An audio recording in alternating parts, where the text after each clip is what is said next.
You didn't just leave a relationship. You left a whole financial system that was built to keep you dependent.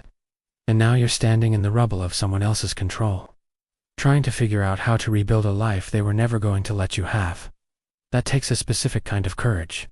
The kind that doesn't get celebrated enough. This video is for you. All of it. Here's what actually happened to your money and your mind. Financial abuse isn't just controlling the bank account. It's making you feel incompetent every time you touched it. It's running up debt in your name so that even after you left, they're still costing you. It's the employment gaps, the credit score you didn't ruin, the savings account that was never allowed to exist. You didn't mismanage your finances. Someone managed them against you.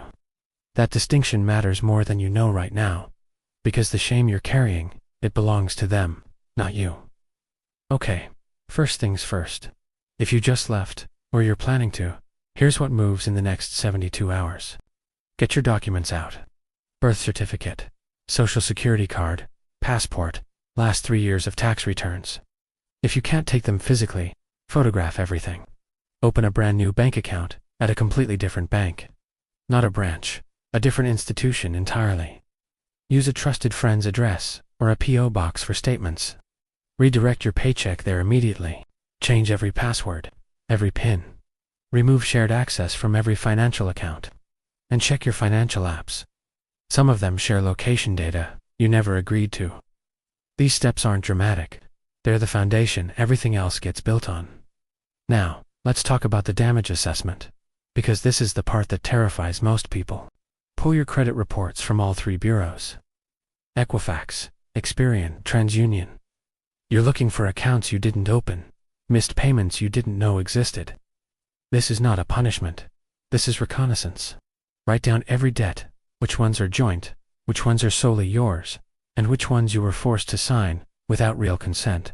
That last category has legal weight. Document it carefully. A nonprofit credit counselor at nfcc.org can sit with you and map this out for free. You don't have to understand all of it in one night. You just have to start looking. Here's the emotional truth nobody says out loud. Checking your bank account might make your heart race.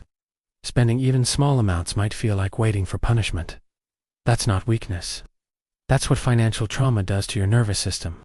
It has a name. Financial PTSD. And it's documented, real, and something you can actually heal from.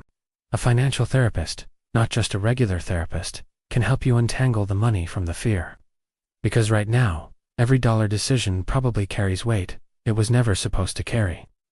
That changes, slowly, and then faster than you expect. You are not starting from zero. You're starting from experience, hard, painful, earned experience, that has taught you exactly what you will never accept again. That is not nothing. That is the foundation. Your homework tonight is one thing only.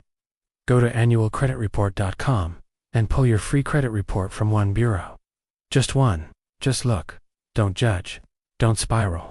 Just know where you're starting from. That's it. That's the first step toward a financial life that's finally, completely yours. You survived. Now it's time to build something they can never touch.